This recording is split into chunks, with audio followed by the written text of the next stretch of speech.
وہ کیوں چھوڑ رہے ہیں؟ کہا عقل اور فہم کی بات ہے. آپ کسی بھی یونیورسٹی میں، مدرسے میں، کسی بھی کالج میں تعلیم حاصل کریں، آپ کسی بھی اسکول میں چلے جائیں تو کیا ہوتا ہے، لٹریچر بھی وہی کا ہوتا ہے اور معلم بھی وہی عطا کرتے ہیں. ایسا نہیں ہے کہ آپ کہیں کہ معلم آپ کا ہوگا، کورس میں اپنا پڑھوں گا. نہ یہ ہو سکتا ہے کہ آپ کہیں کورس آپ کا ہوگا، پڑھانے والا میرے گھر سے آئے گا. نہیں، جس ادارے میں آپ نے داخلہ لیا ہے کورس بھی وہیں کا چلے گا، پڑھانے والے بھی وہیں کے ہوں گے. لہذا پروردگار عالم نے اس دین میں صرف قرآن نہیں رکھا ہے بلکہ معلم قرآن بھی رکھے ہوئے ہیں اور ہر دور میں رکھے ہوئے ہیں. یہی فرمایا انی تارکم فیکم الثقلین کتاب اللہ و عترتی اہل بیتی ان تمسکتم بہما لن تضلوا بعدی. درود پڑھے محمد و آل محمد.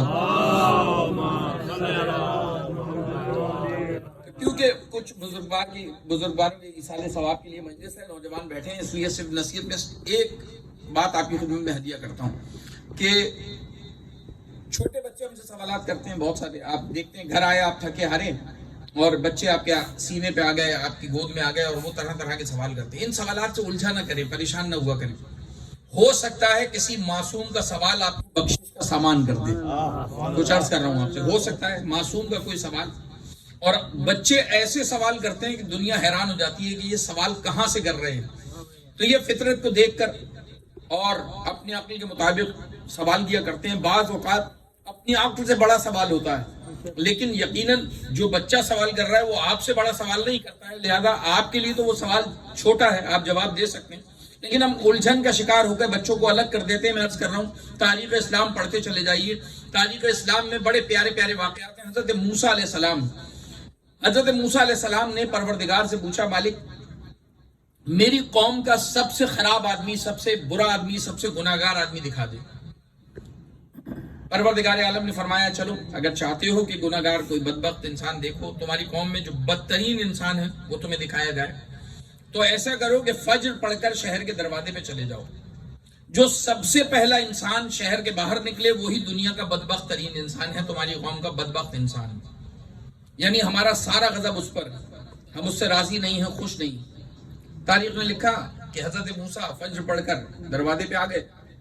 تاریخ کہتی ہے ایک باپ اپنے کاندھے پر ایک چھوٹے سے بیٹے کو، اس کے اپنے بچے کو کاندھے پہ اٹھائے شہر سے باہر نکل رہا ہے. پروردگار نے یہی کہا ہے جو سب سے پہلے شہر سے باہر نکلے گا وہ تمہاری قوم کا بدترین انسان ہوگا. بدترین انسان دیکھ لیا.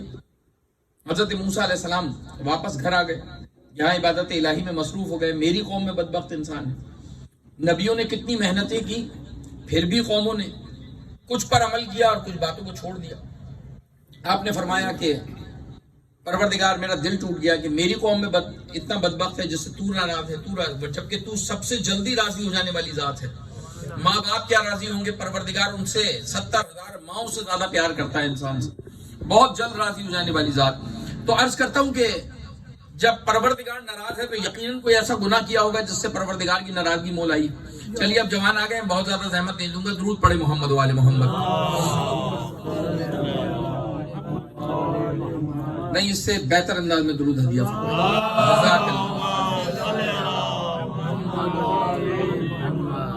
تو نبی کو پروردگار نے دکھا دیا کہ سب سے بدبخت ترین انسان تمہاری قوم میں کون سا ہے.